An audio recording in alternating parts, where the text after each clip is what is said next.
And so actually I've done this session several times, and first time I saw the packet I said, what's the point of this? And then after I got through this a couple times, I said, this packet is genius. It is really helpful. Now, I always recommend that you really understand the physics before you do anything else, but this packet is, the ideas you're going to get in this packet are really helpful, especially if you come to the exam, you're panicked, and you're like, I don't remember hearing that, or if your teacher doesn't get a chance to go through everything on here is going to be very helpful. So, start off, let's look at the pre-assessment questions. I know you guys have a session today, I believe, on kinematics, is that right? I have no clue. Well, you have 4 sessions. I know one's on kinematics. Who's going to schedule? Where do you go next? Probably your teacher. Well, there's only 4 sessions. One section is on kinematics, one section is on this, one is on forces, and then one is on systems of forces. Simple forces, and then you start on systems of forces. Because I've seen the big schedule. And so on. And of the 4 sessions, this is probably my favorite to teach. But the first, if you look at these pre-assessment questions, these are all based on kinematics. All right? So, if you have, let's just look at these really quickly and we'll look at a few things, and then I'll let you start on those. So, let's look at that graph. What does everything stand for in this graph? What does X stand for? Displacement. Okay, displacement, or we can say it's Distance. position, right? And so if you start from 0, that will be your displacement, or it will be your position. What is position then? If you have a number line, this is where you are on the number line, right? Someone said where you are. I heard someone say that. And you could have so I just like to think of this as where you are on the x-axis, or if it could be where you are on the y-axis. But when you're dealing with one-dimensional motion, that's your position. And usually you put this in meters and you put this in seconds. So if you have a graph here, and I have a line like this, what does the slope represent? Velocity. How do you know that? Okay, because how do you find slope? Rise over run. Rise over run. And what's rise measured in here? Meters, and run is measured in seconds, and you know that meters per second is velocity. Now I teach my kids a stupid rhyme. The slope of P, position, the slope of P versus T gives velocity. And they all think that's funny and cute. But you don't need to memorize a silly rhyme to do that. Okay? They like to do that, and I have this fake mic, and they do that. Okay, now let's look at this graph. Velocity versus time. Let's look at our units. Okay? What's the slope of V versus T give? Acceleration. Acceleration. How do you know that? Meters per second squared. Meters per second divided by Seconds. seconds gives you meters per second squared, which is acceleration. So you could say the slope of V versus T gives ACC. All right, so that's acceleration. That's another rhyme. And if you wanted to do an acceleration versus time graph, this is usually, come get a packet. What is this? Slope give you. It's not something you actually need to know for AP Physics 1, but just by logic from what we've talked about, what unit would the slope give you? Meters per second squared divided by seconds is meters per second cubed. Now, actually they have a name for that. It's called the jerk. All right, but this, in Physics 1, you pretty much deal with acceleration that's constant. So you're always pretty much going to have a flat line. And so constant acceleration, or what we call uniform acceleration. And when you can use those motion equations when the acceleration is uniform. Make sense? So the next thing you need to look at when you have a graph is the area. So if you look at a graph, you got to ask yourself, okay, what does the area give you? So how would you know what the area gives you without just memorizing each individual case? What does this area give you? In fact, how do you find area? I can't remember. Okay? Well, if it's a triangle, it's what? Times height over 2. 1/2 base times height, which is base times height over 2. If it's a rectangle, how do you find the area? Base times height. Base times height, or length times width. But the key word is whenever you find area, what are you doing to your numbers? Multiplying. Whenever you find slope, what are you doing to your numbers? Dividing. Now think of the same thing with your units. Whenever you find area, what are you doing? Multiplying units. So if you multiply meters per second times seconds, what do you get? Position. Meters. Okay? And so what the area gives you is actually what you call the change in position here, isn't it? Okay, now you say it's position, but actually it depends where you start from. And you have no way of knowing in this graph where you start from. So it gives you the change in position, which is the displacement. So I have a third rhyme I teach my kids, but you don't need to memorize it. The area under V versus T gives displacement. That doesn't rhyme, does it? So I say the area under V versus T gives displacement under T. It's really dumb, but they like it. And so remember that. Now what about the area under this graph? What unit would that be? That would be meters per second, so that'd be velocity. Is it meters per second? It's meters What are you times doing second. to your units? You're multiplying. So what's meters times seconds? Meters per second. No, meters Oh. times seconds is meter seconds. Okay, that. Now if you look at that, what's a meter second? We don't know. As far as physicists know, this doesn't mean anything that we know of. So it's just meters seconds. Maybe in some alternate universe it means something, but we don't know what it means.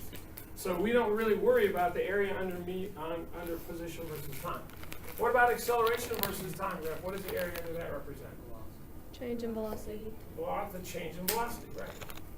Okay, because it's meters per second squared times seconds gives you meters per second. All right, with that, now take a look at those graphs, and let's just do that. I don't want to spend a whole lot of time on that because the rest of it is really good. And we've actually gone through a lot of the packet already. But just go kind of take a look at that, and what you're trying to do is trying to match. You're trying to match which graph goes with which. A very good skill to have.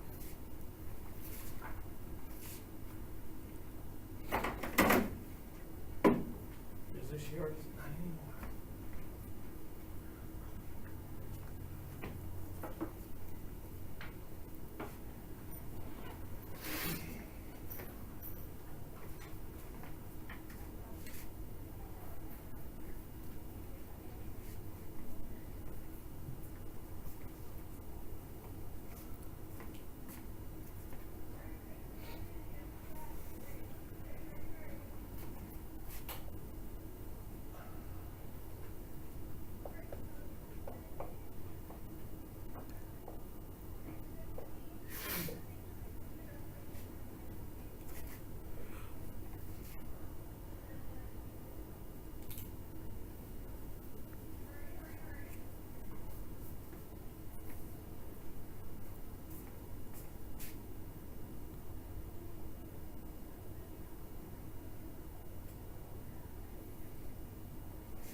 Let me make this one hard. You gotta start with acceleration.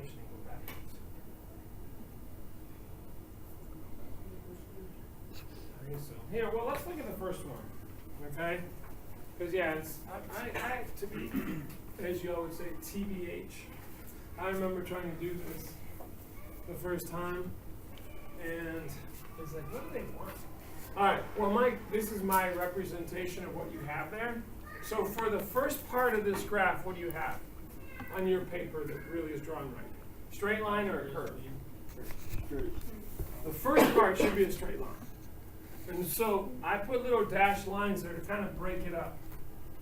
Okay? So the way I kind of look at this is the slope of this gives me what? This. So if this is a straight line, is that a constant slope or a changing slope? Constant. Is the velocity positive or negative? Positive. How do you know? Increasing. Okay, but what about the slope? Positive. Positive. So if the slope of this gives me this is positive and constant, so that means my velocity has to be positive and constant. All positive velocity means I'm going in the positive direction. Negative velocity, I'm going in the negative direction. So think back to the number line. Okay, the slope of v versus t gives what? Acceleration. ACC. What is this slope? 0. So what is the acceleration? 0. 0. I'm trying to use a different, I should have used a different color ink here.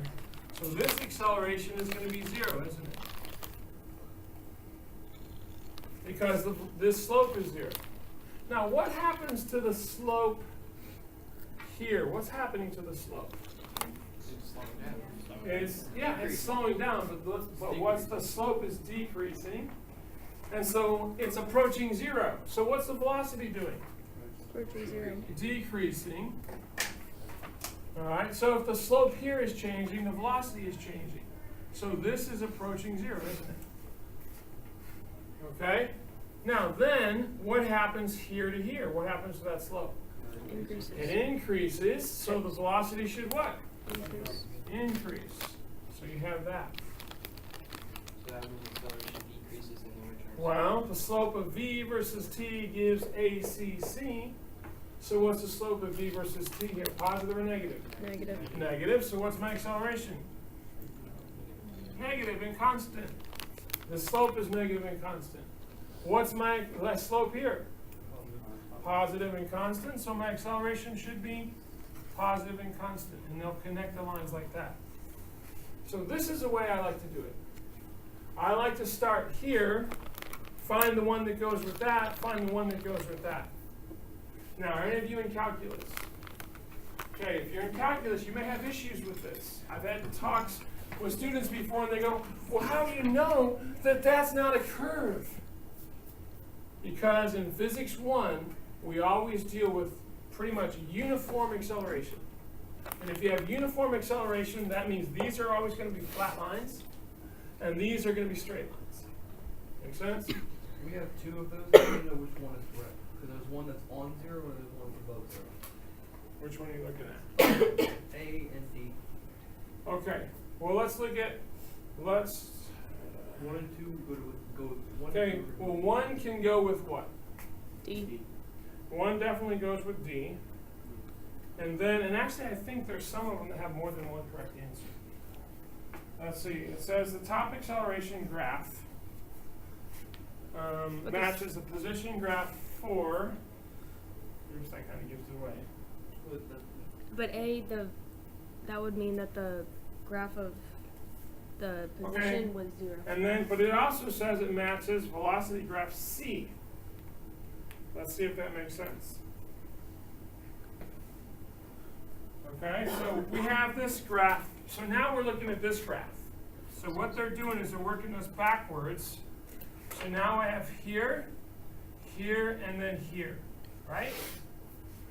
So this part means if this is 0, that means this slope has to be what? The slope of this gives me that, right? So if this slope is 0, that means this velocity, the line has to have a 0 slope, doesn't it? Yeah. Okay? So that means it could be A, B, C, D, A, B, C, or D, right? I'm looking at this graph can only match A, B, C, or D. All right, but now the next part, the acceleration is positive, which means the velocity has to have what kind of slope? Positive. Positive and constant. So this can't be right. It has to have something that goes up, right? Now, it doesn't say where it starts from. As long as this velocity is 0, the next part has to be positive. Now this has to be 0 again. So that means this slope has to be flat again. So it could be anything like this. So is there anything like that? B and C. B or C. We've already used velocity C, right? So the answer has to be what? B. B.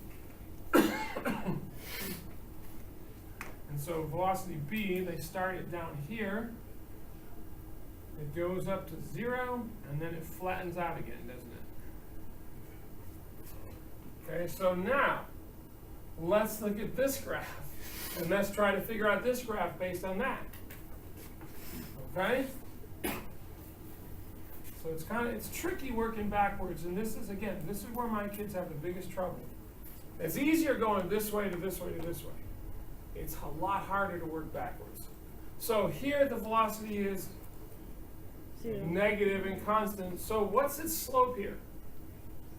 0. 0. So that means this has to have a slope of what? The slope of this gives me that. The slope of this graph gives me this. So if this is, oh, you're right. You're right. I was about to say this slope gives me that. So this is negative and constant, so this has to be negative and constant. So is there any graph there on the position versus time where the first part of it is negative and constant? Only 3. So this one, well, it looks like it's your only answer. Notice, look what it does. It does this, and then it starts to curve, doesn't it? And then what does it do? It goes flat. Let's see if that makes sense. Negative slope and constant, negative and constant velocity. Now, what's happening to the slope here? It's negative, but what is it approaching? 0. This is negative, and what is it approaching? 0. This slope is 0. This velocity is 0. 0. Make sense? It is confusing. All right, so the first one, so try the next one.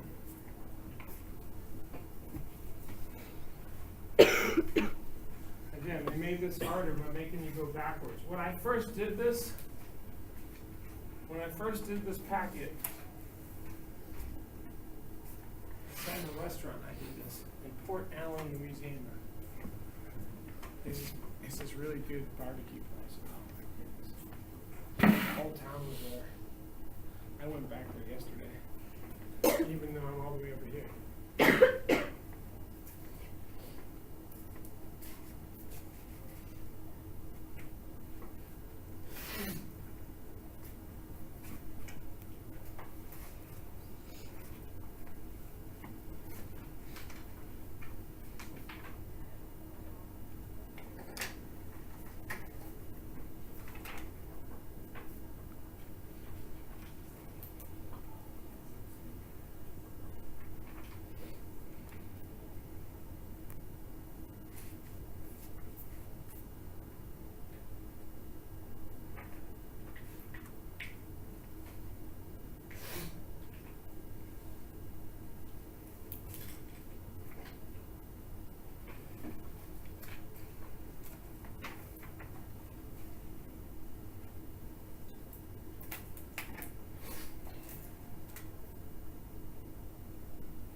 Ready to try the second one? Okay, so this, now we have a negative acceleration. It's negative and constant acceleration. And this acceleration graph The slope of v versus t gives ACC, doesn't it? So if this is negative and constant, that means this velocity has to have a negative and constant slope, doesn't it? So which graph starts off with a negative and constant slope? E and F. Those are your only two choices, are E and F. Okay? So that kind of helps us narrow it down. But now look at the next part of this. What's our acceleration here? 0. 0. And if the slope of this gives me this, then this has to have what? A 0 slope. That doesn't mean it's not moving. It just has to have a 0 slope. So you have to have something that's negative, then something with a 0 slope. And now we have to have something with a positive slope because the acceleration is positive. So which one is it? It looks like it could be E or F, doesn't it? We would have to see. We have what two the- answers for Well, there's two each. blocks, I mean, well, it's not going back to 0, so it would be. So let me see. Is that? Let's see. Let me see what they give here. The center acceleration graph matches position graph. Well, I don't want to say that one. And velocity graph E. The center graph also matches. Oh, there's two answers. You're right. So it also matches. So for velocity, it does match E and F, doesn't it? Okay. And so they gave us both answers. All right. So now let's look at the. So let's say it matched. Let's take graph E first. So we have this graph, and then we have.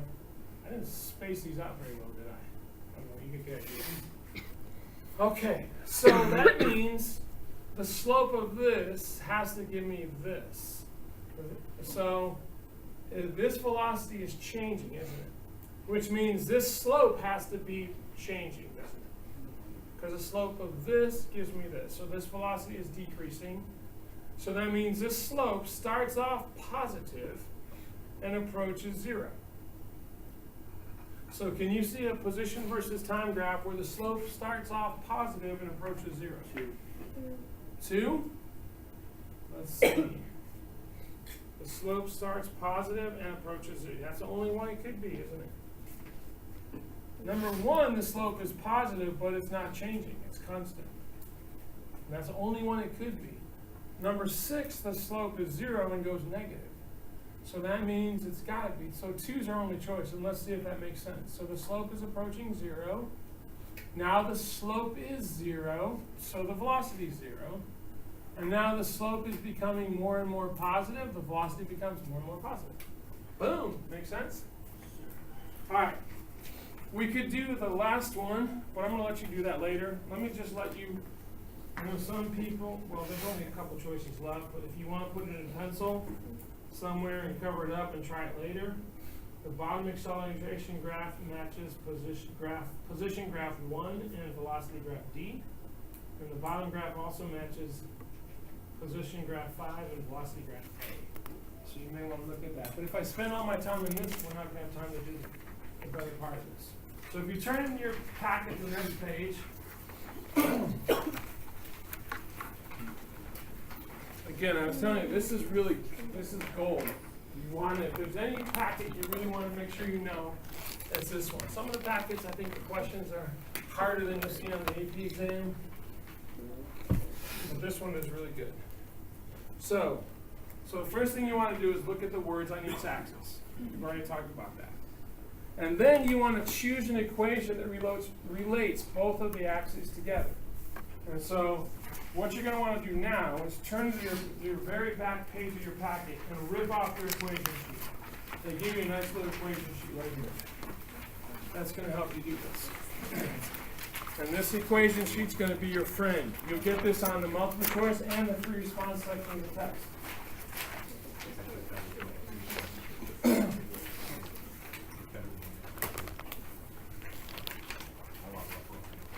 All right, and now you're going to look for some kind of equation that relates both of those axes together. All right, and we'll come back to that. So it says, let's suppose you have force on the vertical axis and time on the x-axis. Well, if you have force and time here, when you study physics, I don't know if you've already done momentum yet. We haven't yet with my kids, but force times time is the equation for impulse. Impulse is the change in momentum. So you can know that basic physics principle, or if you don't remember it, you can look on your equation sheet. So you would look on the equation sheet for something with a force and a time in it. And so if you kind of look through there, you can find, where is it? It's there. Somewhere. Oh, delta P equals F delta T. You see that? Delta P equals F delta T. And so, all right, so we'll get back to that. The other thing is, okay, they're going to ask you one of four things. Either find the value, the slope, the area, or the intercept. Okay, the value, well, come on, that's cake. What is the value at this point? So you just read the graph and go across. And so they mention later on that that's weak sauce. They're rarely going to ever ask you to do that on the test. Okay? Slope, we've already talked about the slope. You divide and you can see what the slope means.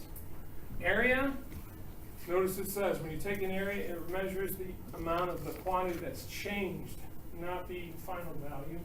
And then the intercept, that's kind of helpful sometimes when you have a graph, like your starting position. Like in this graph right here, okay, let's say this. Your final velocity equals your initial velocity plus acceleration times time. This would be your y-intercept, and that would give you your initial velocity. Okay? And so, this could be a graph like this. Velocity versus time, boom. And so this part right here would be your v naught. The slope would be your acceleration, and the time. And so this is like y equals b plus mx. We usually write it the other way, don't you? And so this is your y-intercept, this is your slope, this is your x-axis, this is your y-axis. All right? So that's kind of beautiful. Okay. All right. Let's skip that part, go to the next page. Well, wait. Super hint. I'm reading the very bottom of this. Super hint. Area always has to be taken between 2 points on the horizontal axis. So if the problem says from a time to, from here to here, or from a time, this time to this time, or from this place to this place, then you know that's a range, isn't it? And so that means you're going to be looking for area, right? Okay? If the problem only references one time or place, then you probably take the slope. That super hint is not enough to help you answer all questions about graphs, so there's a surefire method. So here's the method to find whether or not to take the slope of the area. So it says find an equation on the chart, rearrange the equation so that both of the quantities are together. And then if the axes divide, take the slope, and if they multiply, find the area. So here's a good example. And so I'm just going to go through this example they give you in the packet because it makes a lot of sense when you go through it. So they have a current graph. So there's your current. All right. That's measured in amps. And then you have your time here measured in seconds. So now look at your equation sheet. Find current. Current's going to be under what section? Electricity. So look up electricity. If you see a graph with current, you see current anywhere. What symbol is it? I. So sometimes they'll have I here instead of current. Now find an equation with current and time. It was delta Q over T. Okay, so there's actually, it looks like, yeah, there's just one, isn't there?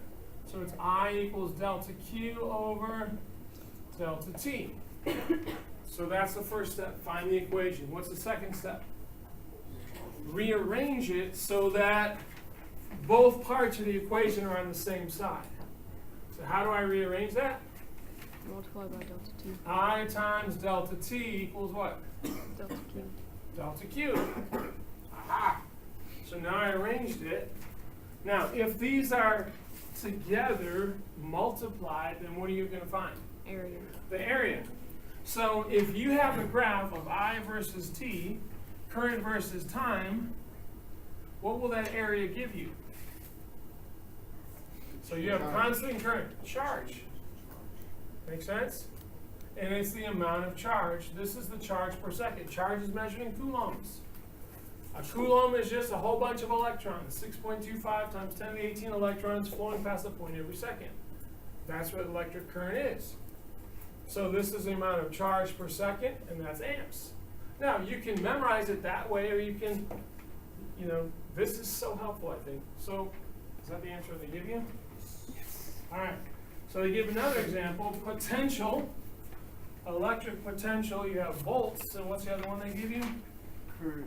Current and amps. So now find an equation with volts and current. Actually, I think there's two actually you could use. Look on the equation sheet for current and amps. P equals I delta V. Okay. P equals I delta V. What's the other one they give you? I equals delta V over R. I equals delta V over R. Okay. So what's the next thing you do? What's the next step in the super method? Rearrange. Rearrange it to get both things together. So if I get both things together, ooh, both things are together, aren't they? So if they're together, then the graph they give us an example is this, right? So if I put both of these together, what does the area represent? Power. The power. Okay? The power is joules per second.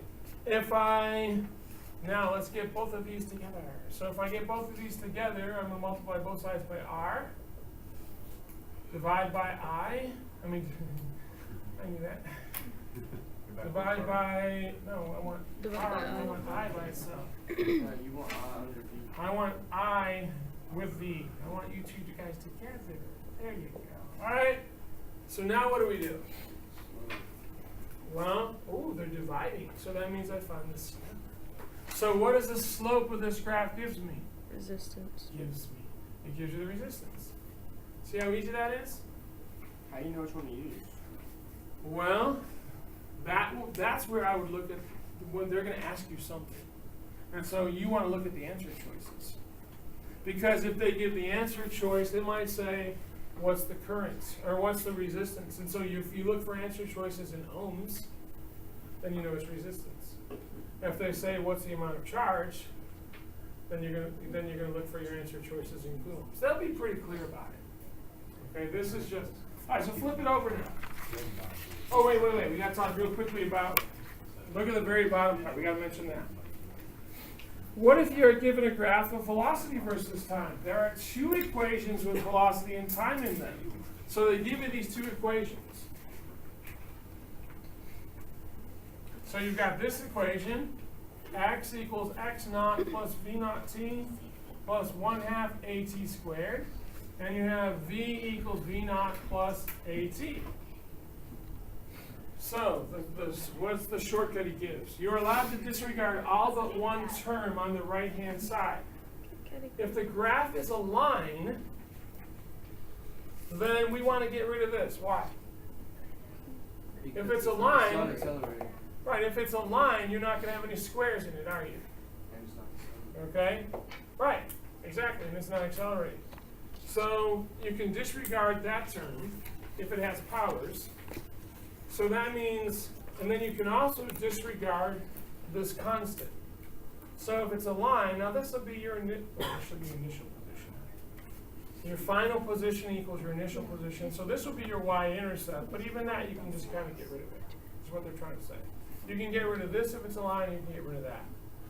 Or now in this graph right here, you can get rid of all the one term, so you can get rid of the constant. And so if you have v equals at, and it's a v versus t graph, you're going to divide both sides by t to get them together, and the slope will give you a, won't it? But we already know that. We already went over that. Hopefully that'll be beaten in your heads after a while. All right, let's turn to the next page. Let's do a couple of these together, then I'll let you work. Okay, let's skip the speed versus time. Those are easy. Let's look at force. Let's look at graph B, force versus distance. Okay? You have a force and you've got a distance. So this is force in newtons. This is distance in meters. So what's the first step you do? You find a what? Equation. Find an equation that relates both force and distance. So I'm starting at the top. Ooh, I see one. I see delta E equals work equals F parallel D equals FD cosine of theta. That could be one. There's a force and distance in it, right? Now, you haven't learned what that means yet, but this is the force that's in the direction that you're doing the work. Okay, this is a change in energy, or you may have already studied work. If you have, you're ahead of me. What's another one? I think, is that the only one? Is there another one with force and distance in it? That's it. Well, there's one. Well, that's got an X in it.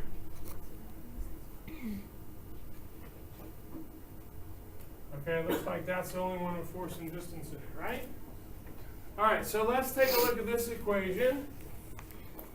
If force and distance are together, so we've got both of those together, so they're multiplied. So what is it? What hint does that give you? Area. So what will the area of this graph give you? And it's a graph like this. W. It'll give you work or what? And you're not sure, look in your equation sheet. What's E? Change in energy. Change in energy. Or it'll give you the W, which is the work. The work done on a system, it looks like. That's what they're giving you. So let's look at some answers that go along with it. What are our choices? Now the choices are all on, where are your answer choices? It's too bad they're on the very back page. So you're going to have to flip over that last page. And so let's look at graph B. So, what's the area? Either work or change in Well, energy. no, it depends how much area. Well, if we go, this is 40. It looks like they're out 40 and 4. So that's area is going to be what? What's half base times height? What's 40 times 4? 160? What's half of 160? 80. So the area is going to be equal to 80. So let's look for something with 80 in it. All right. Is it number 7? Oh, what about descriptions? 5. I gained what? 80 joules of energy. 80 joules of energy. Oh, that looks good, doesn't it? So I would go ahead and put graph B. The description is 5. And now the other thing is on here, notice here it has 1, look at your descriptions, it has 1, 1, 2, 2, 3, 3, 4, 4, 5, 5. That means you can use those twice. Okay, so go ahead and cross out one of your 80s. So you cross out the 5 there. I gained 80 joules of energy. Cross out that first 5 by the 80. That means you've got that. Now the equation, what they wanted you to write down is this. Well, just work equals F times distance. And you don't know what that means yet, but that's the equation that led you to that.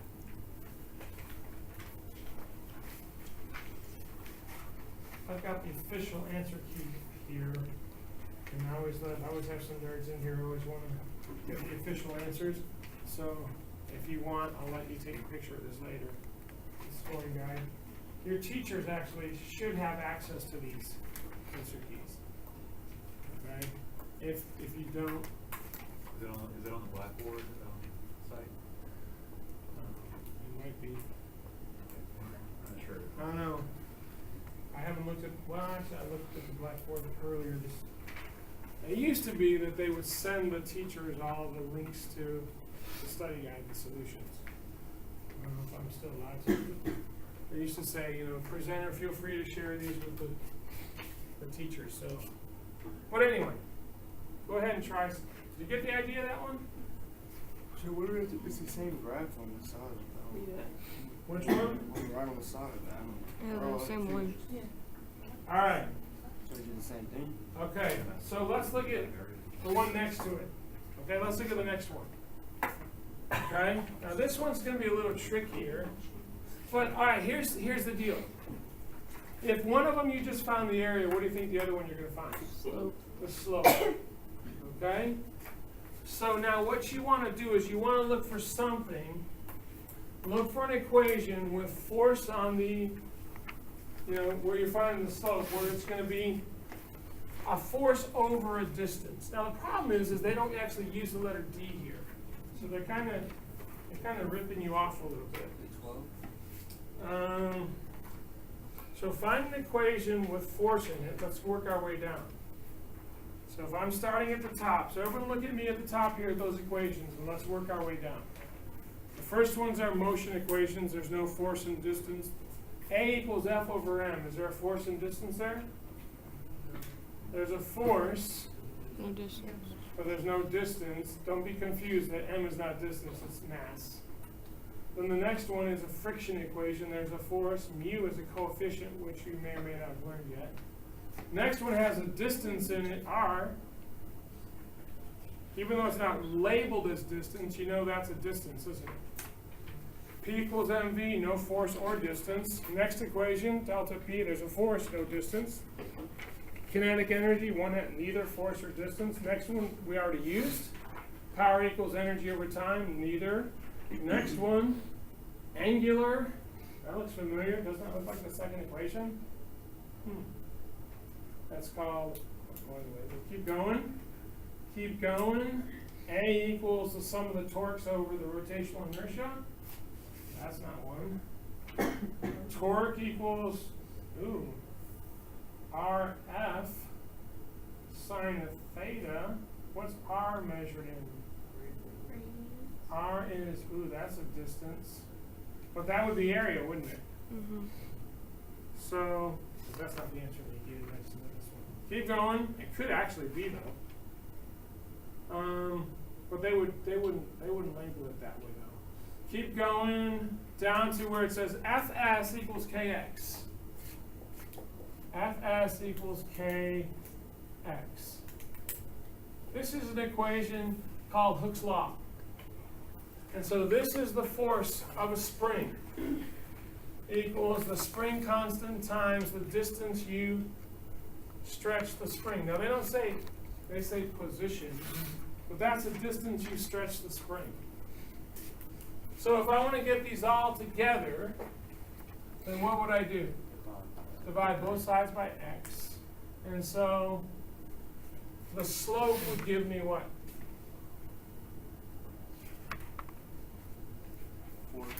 So look on your equation sheet. What does K stand for? Spring constant. Spring constant. So, yeah, that's lowercase. That's a lowercase k. Yeah, because there's a capital K and there's a lowercase k. I'm gonna make that one smaller.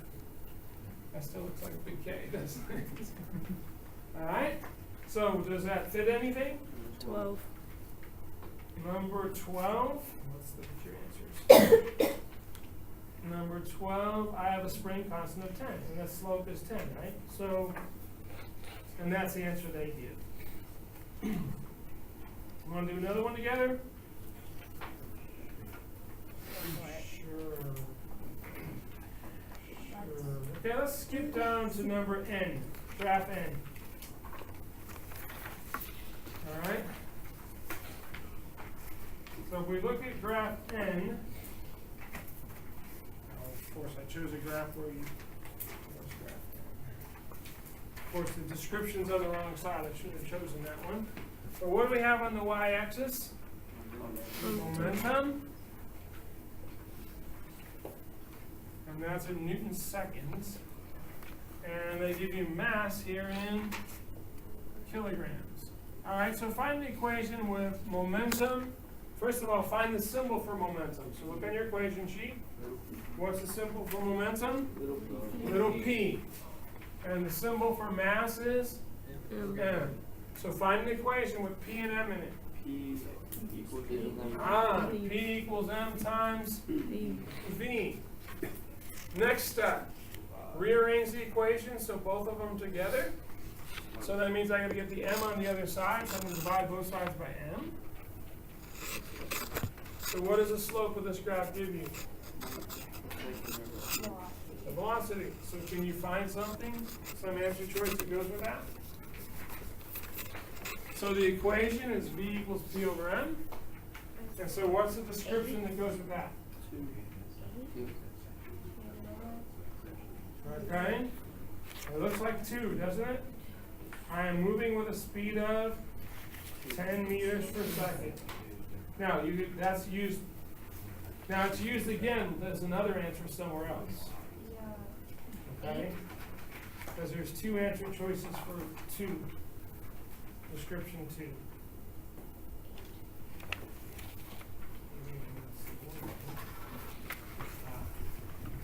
Can I get the idea?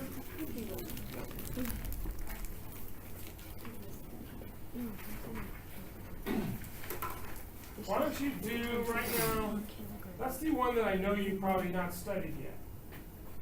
Why don't you go ahead and do number R. Do R and S real quickly. You've never studied those. You probably haven't studied those yet. Do R and S. That's an equation you haven't seen probably before. And so you can use this method. Go ahead and do R real quick.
R done? More time?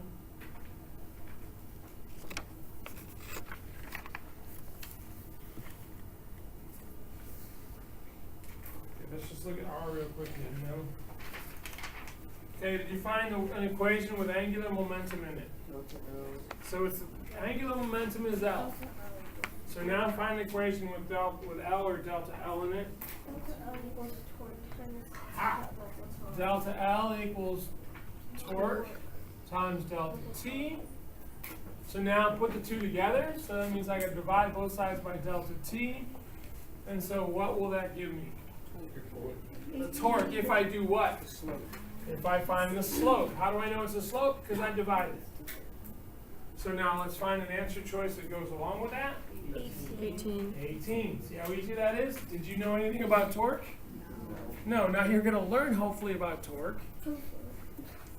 But I'm telling you what, the AP1, I'm telling you, this has got, it's got more stuff than I think that needs to have in AP1.